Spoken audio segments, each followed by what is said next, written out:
The Punnett Square. If I have a children, there's a 1 in 2 chance that I will pass on the defective gene to them.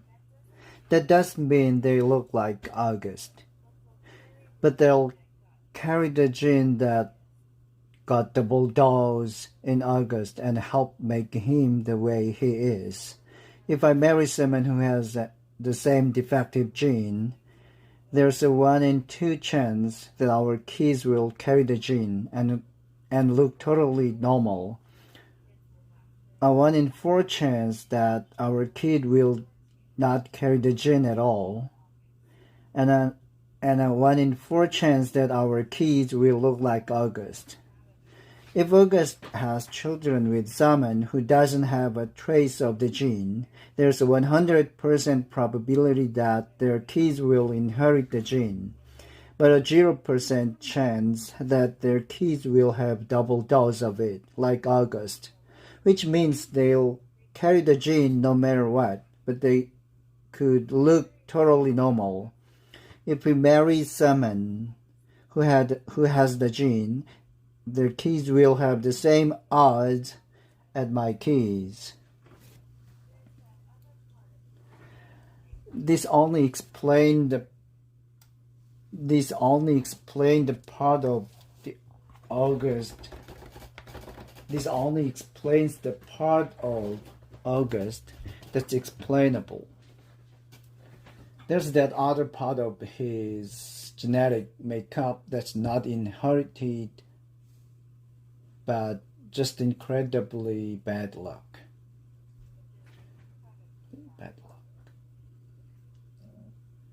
Countless doctors have drawn little tic-tac-toe grids for my parents over the years to try to explain the genetic lottery to them. Genetics use these Punnett squares to determine inheritance, recessive and dominant genes, probabilities, and chance. But for all they know, there's more they don't know. They can try to forecast the odds, but they can't guarantee them. They use terms like germline mosaicism, chromosome rearrangement, or delayed mutation to explain why their science is not an exact science. I actually like how doctors talk. I like the sound of science. I like how words you don't understand explain things you can't understand. There are countless people on the words like germline mosaicism, chromosome rearrangement, or delay mutation. Countless babies who will never be born like mine.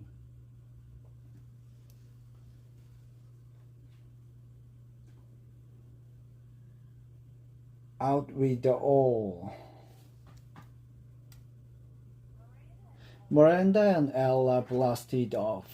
They attached themselves to a new crowd destined for high school glory. After a week of painful lunches, where all they would do was talk about people that didn't interest me, I decided to make a clean break for it. They asked no questions. I told no lies. We just went our separate ways.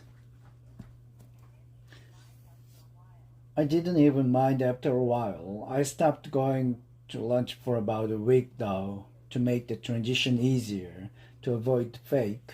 Oh shoot, there's no room for you at the table, Olivia. It was easier just go to the library and read. I finished War and Peace in October. It was amazing. People think it's such a hard read, but it's really just a soap opera. It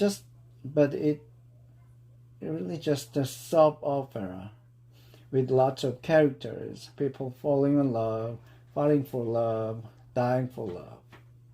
I want to be in love like that someday.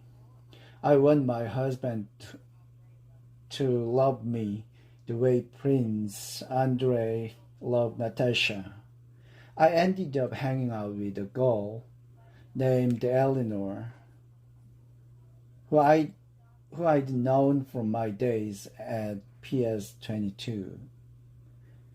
Though we'd gone to different middle schools, Eleanor had always been a really smart girl.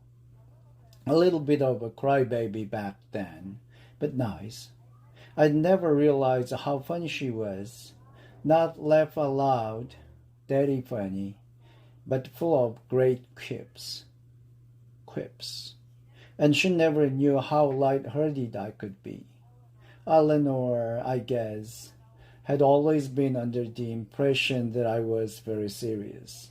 And as it turns out, she never liked Miranda like Ella.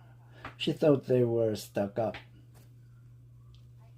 I gained entry through Eleanor to the Smart Kids table at lunch. It was a larger group than I'd been accustomed to hanging out with,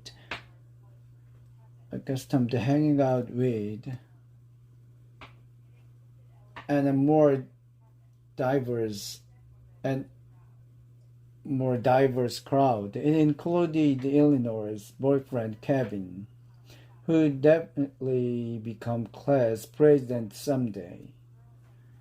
A few tacky guys, girls like Eleanor, who were members of the yearbook committee and the debate club, and a quiet guy named Justin, who had small round glasses and played the violin, and who I had an instant crush on.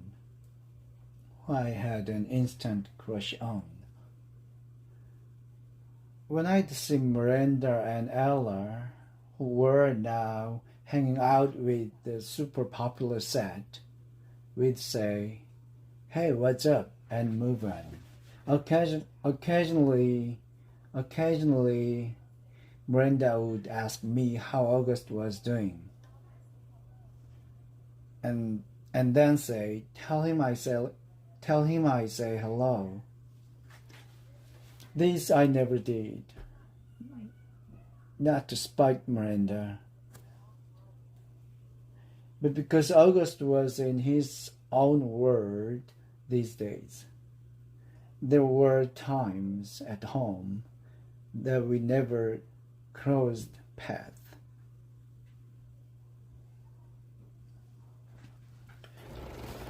October 31.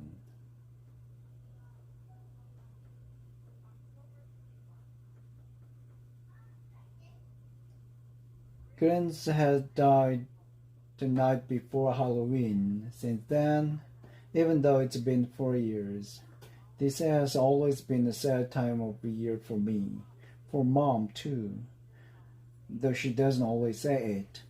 Instead, she immerses herself in getting August's costume ready, since we all know Halloween is his favorite time of year. This year was no different. August really wanted to be a Star Wars character called Boba Fett. So Mom looked for a Boba Fett costume in August's size, which strangely enough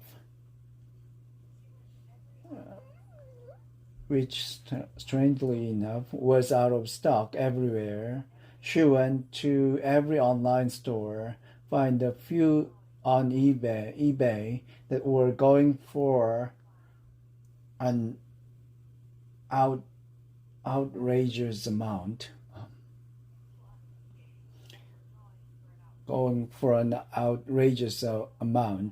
And finally ended up buying a Jango Fett costume that she then converted into a Boba Fett costume by painting it green.